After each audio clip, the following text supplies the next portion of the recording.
Wah, kebayang nggak sih jika kita tidak bisa terlihat? Kira-kira apa yang akan kita lakukan? Hmm, gue yakin kalaupun nggak berbuat jahat, minimal ngintip sana ngintip sini kan? Ed Clipper saranin nggak usah lah ngehayal-hayal seperti itu. Karena bukan cuma dosa, tapi mustahil lah. Tapi buat seorang ilmuwan yang bernama Kane, semua itu bisa terjadi. Halo viewers, bareng Ed Clipper lagi di sini. Bagaimana dengan kuota kalian? Masih pakai injektor kah? Seperti biasa, Ed Clipper akan ngasih klip dan review film yang terbilang unik. Kenapa unik? Karena film ini menceritakan sebuah proyek rahasia yang bisa membuat sesuatu menghilang. Akan tetapi, semua jadi berubah ketika proyek tersebut disalahgunakan oleh seorang ilmuwan. Tak cuma berbuat mesum, ilmuwan tersebut pun semakin brutal dengan kemampuan tak terlihatnya itu. Mau tahu seperti apa kelakuannya? Tonton sampai habis, subrek dan kasih tahu teman-teman kalian. Film ini berawal dari kegiatan seorang ilmuwan yang bernama Kane. Kane yang bekerja di sebuah fasilitas pemerintah, sedang mencari rumus untuk serum dari sebuah proyek rahasia. Di tengah usahanya yang selalu gagal, Kane melihat si bohai tetangganya yang bagaikan bintang film. Tapi apalah daya, Kane cuma bisa berhayal untuk bisa dekat dengannya.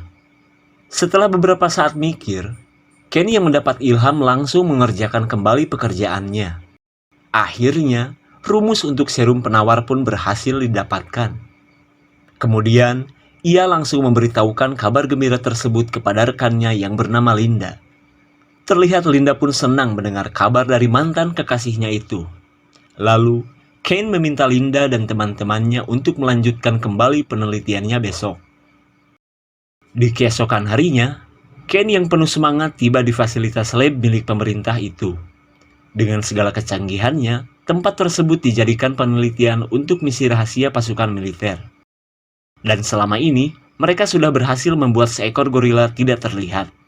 Akan tetapi, selama berbulan-bulan mereka tidak bisa menemukan penawar untuk mengembalikan sang gorila kembali terlihat. Namun semua masalah itu bisa diatasi Kane tadi malam. Singkat cerita, Linda menyiapkan komposisi serum yang semalam berhasil ditemukan. Sementara ilmuwan yang lain menyiapkan sang gorila yang masih belum terlihat.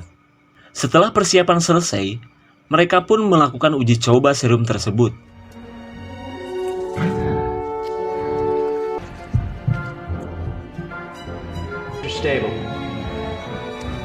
Perlahan tapi pasti, serum itu pun membuat gorila mulai terlihat. Pressure crashing, pulse high. Melihat jantung gorila hampir berhenti, mereka pun menyiapkan alat kejut jantung. Still erratic. Stabilizing. Akhirnya, gorila selamat.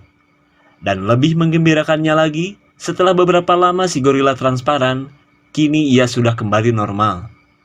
Terlihat mereka pun senang dengan keberhasilan tersebut.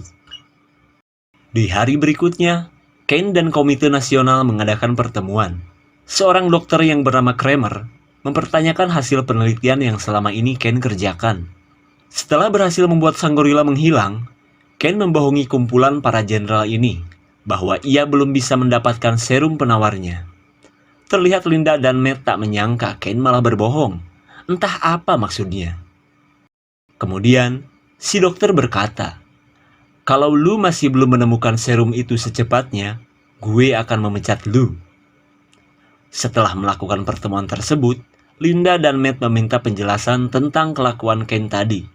Lalu, Kane berkata, "Misi pemerintah ini adalah hasil jerih payahku, dan sekarang proyek ini adalah impianku, dan aku ingin melakukan percobaan kepada manusia." Terlihat teman-temannya pun kaget, karena rencana tersebut bisa saja berbahaya. Akan tetapi, Kane tetap kekeh dengan niatnya itu. Sementara Linda dan Matt tak bisa apa-apa selain menuruti sang ketuanya saja. Sesampainya di lab, Kane membohongi semua temannya bahwa niatnya itu sudah disetujui pemerintah dan akan menjadikan dirinya sebagai bahan percobaan. Di keesokan harinya, mereka mempersiapkan uji coba serum kepada Kane. Terlihat Kane pun bersemangat untuk melakukannya.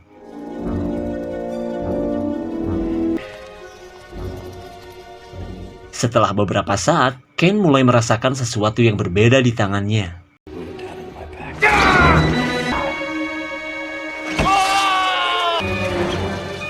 Secara perlahan, tubuh Ken mulai menghilang. Ken pun merasakan sakit yang luar biasa.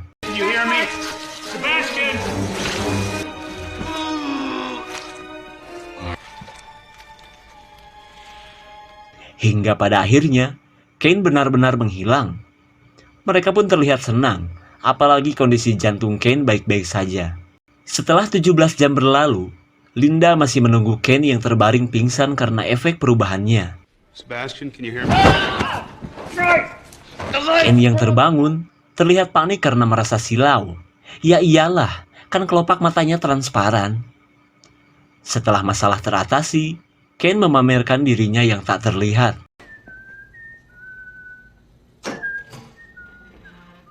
Don't be a dick. Sorry. Whoa, I couldn't resist. Tapi dengan sebuah kacamata thermal atau pendeteksi suhu panas, temannya bisa melihat keberadaan Ken. Kemudian, Ken disuruh berada di dalam kamar yang sudah mereka siapkan, karena selama masa uji coba, Ken tidak boleh kemana-mana. Ketika malam sudah larut, para ilmuwan ini akan beranjak pulang. Sementara seorang yang bernama Wandu bersedia untuk mengawasi Ken. Sementara itu, Ken yang mulai bete berusaha untuk mencari hiburan keluar kamar. Lalu, ia menuju ruangan si Wandu. Karena Ken tidak terlihat, bebas dong mau ngapain aja.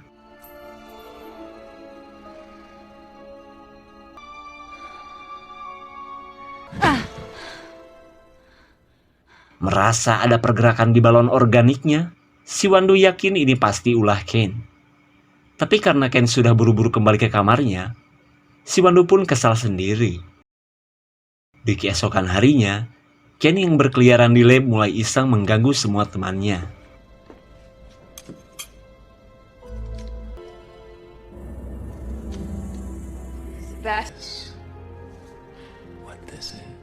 Di keesokan harinya, Ken akan melakukan uji coba serum untuk mengembalikan Ken ke wujud normal. Setelah semuanya siap, We'll see you in a minute, my friend.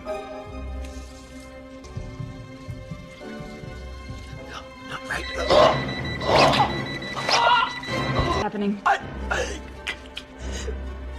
tapi rupanya proses pembalikan tidak berjalan lancar dan malah membuat Ken sesak napas.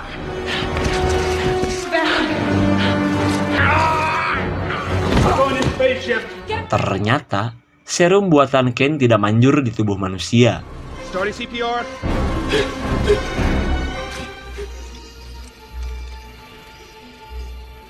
Uji coba pun gagal total. Meskipun kondisi Ken membaik, tapi ia kembali menghilang. Di keesokan harinya, Linda dan teman-temannya membuatkan kostum untuk digunakan Ken. Karena dengan cara tersebut, mereka akan dengan mudah bisa mengetahui keberadaannya. Ketika sudah malam, Ken sudah tidak tahan berada di kamar lab. Kemudian, ia memutuskan untuk keluar dari fasilitas. Seorang yang bernama Carter berusaha mencegahnya. Tapi tetap saja, Ken kekeh dengan niatnya itu. Lalu, Carter berusaha menghubungi teman-temannya dan meminta Linda untuk segera mencarinya. Singkat cerita, Ken tiba di apartemennya. Terlihat ia pun kangen dengan keadaan ruangan yang sudah lama ia tinggalkan. Apalagi dengan si Bohai tetangganya. Ngomong-ngomong soal si Bohai, Ken mengalami pergolakan hati. Sikat gak ya? BTW, gue kan gak kelihatan. Dengan kemampuan tak terlihatnya, Ken mendatangi si Bohai yang baru beres mandi. Terlihat si Bohai pun heran dengan suara seperti seseorang. Di saat itu pula, Ken dengan mudah masuk ke dalam kamarnya. Dirasa gak ada apa-apa, si Bohai pun lanjut melakukan perawatan bodinya.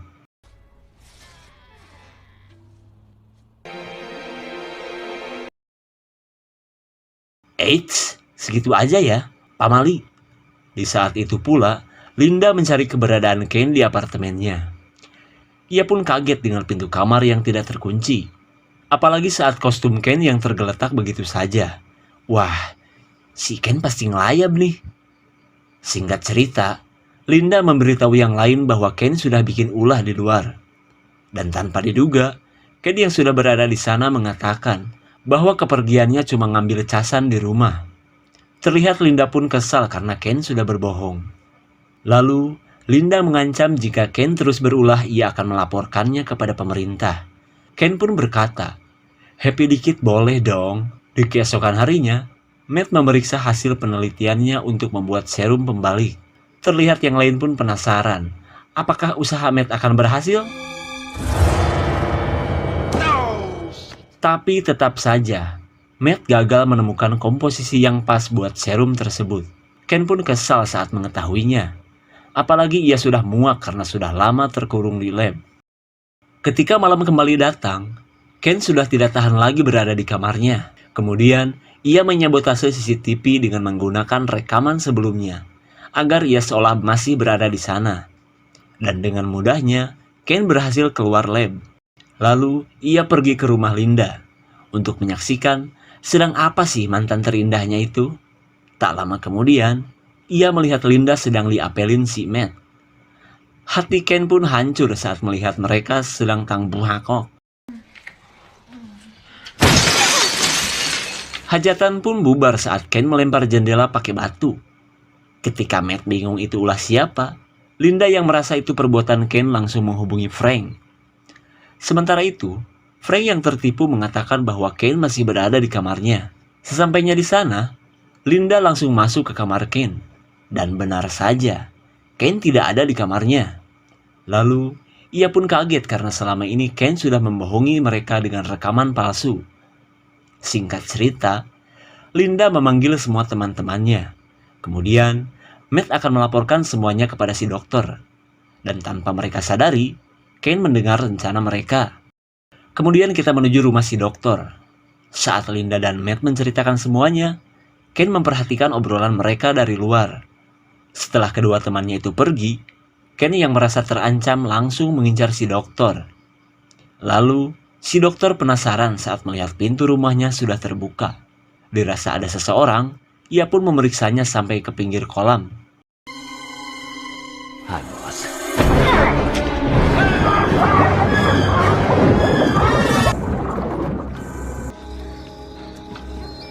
Setelah sang dokter tewas, Ken pun kabur tanpa ketahuan. Di keesokan harinya, Linda mendapat kabar kematian si dokter. Terlihat mereka pun kaget mendengarnya. Lalu, Linda dan Matt berusaha menghubungi satpam. Dan anehnya lagi, kata sandi lip yang biasa mereka gunakan tidak berlaku. Merasa ada yang gak beres, mereka pun berusaha mencari tahu. Setelah memeriksa sistem keamanan lab, mereka akhirnya tahu bahwa Ken sudah menyabotasenya. Mereka pun bingung karena terjebak di dalam lab. Kemudian, mereka bergegas menuju kamar Ken. Tanpa ada yang tahu, Ken mencekik si neneng sampai tewas. Sementara itu, Linda dan yang lain tidak menemukan Ken di kamarnya. Kemudian, dengan menggunakan toa digital, Linda menyuruh Ken untuk menghentikan kelakuannya dan mengatakan bahwa komite pasti akan menangkapnya. Lalu, Ken pun mengatakan bahwa komite tidak mungkin mengetahuinya karena ia sudah membunuh si dokter.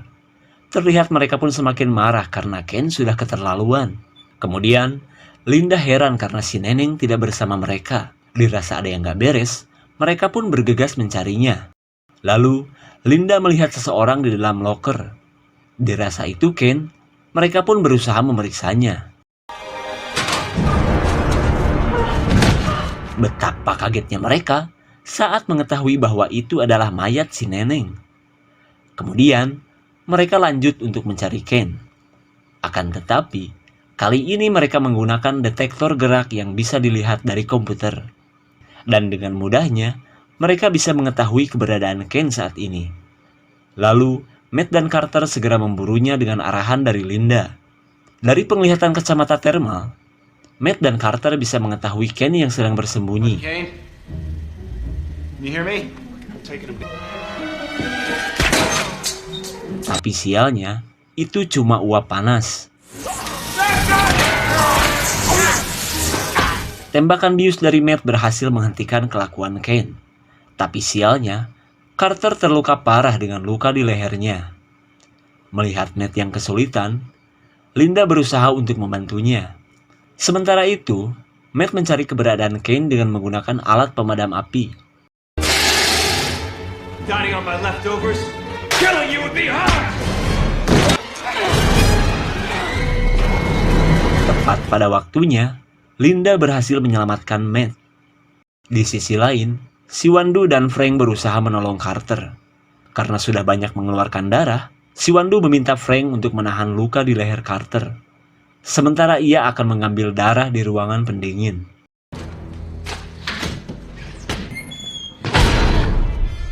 Siwandu jelas kaget karena merasa Kane sedang mengincarnya. Lalu, ia berusaha mencari keberadaannya dengan menggunakan darah yang ia bawa. Akan tetapi, Kane masih saja tidak terlihat. Quite a mess. Sweet dreams.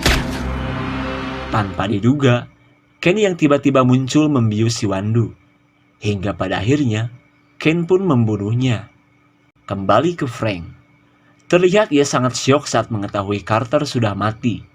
Lalu, Linda dan Matt yang baru datang langsung mengajak Frank segera menyusul Siwandu.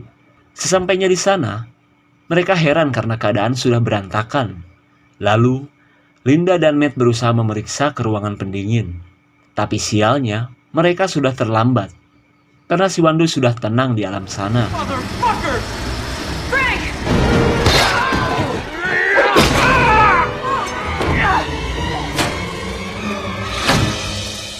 Rupanya, Kane masih berada di sana dari tadi. Ia pun membunuh Frank. Lalu mengunci Linda dan Matt di ruangan pendingin. Kemudian Kane kembali ke kamarnya dan bergegas prepare untuk keluar dari dalam lab. Setelah menggunakan kembali kostumnya, Kane berniat untuk meledakkan lab demi menutup semua bekas kejahatannya. Lalu, Kane meracik cairan kimia untuk bahan peledak yang ia butuhkan.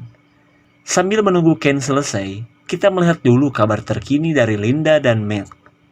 Setelah kondisi mereka yang kedinginan parah, Linda memiliki ide untuk keluar dari ruangan pendingin. Ia pun membuat magnet dadakan untuk membuka kunci ruangan tersebut.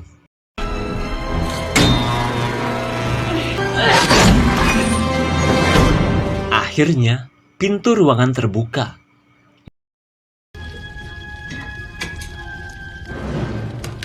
Ia pun menyetel waktu agar semua cairan tersebut meledak saat ia keluar lab. Akan tetapi, usaha kabur Kane dihalangi oleh Linda.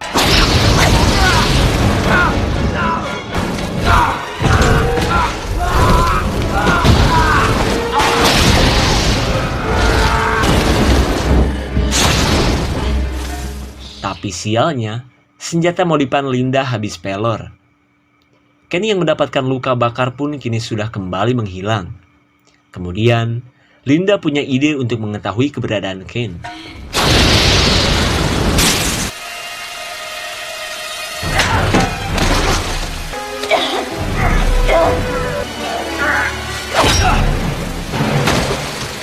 Tepat pada waktunya, Matt datang dan memukul tempurung Kane sampai pingsan.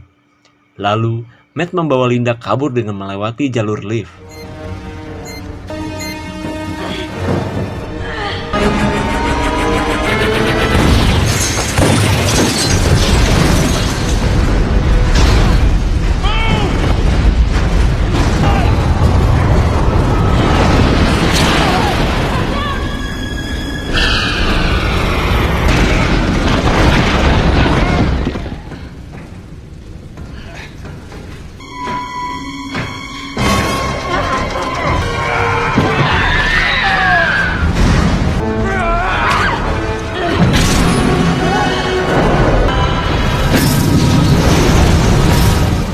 Akhirnya, Kane benar-benar mati. Sementara Matt dan Linda akhirnya bisa keluar dari fasilitas lab pemerintah tersebut dengan selamat. Sementara kelakuan si ilmuwan mesum itu pun berakhir setelah menjadi manusia panggang. Dan film pun sudah selesai. Bagaimana? Ending yang bikin puas kan? Atau malah sebaliknya? Yang pasti petualangan Kane si pembuat onar kini sudah berakhir. Karena sebenarnya, dari penemuan besar Kane itu, militer menginginkan prajurit yang tak terlihat. Tapi kesempatan tersebut hilang sudah saat Kane dengan sombongnya menyalahgunakan kemampuan yang ia peroleh. Dengan semua kelakuannya, Ken bukan cuma kehilangan teman dan mantan pacarnya, tapi ia kehilangan nyawanya sendiri. Dan pesan dari film ini adalah, kesombongan hanya akan menjauhkanmu dari mawas sendiri. Karena pada dasarnya, manusia hanyalah makhluk lemah dan tidak mungkin bisa hidup dengan kemampuan yang sempurna. Mungkin sampai sini saja kisah dari Ken si manusia tak terlihat. Jangan lupa tonton video Edit Clipper lainnya ya. Terima kasih dan sampai jumpa.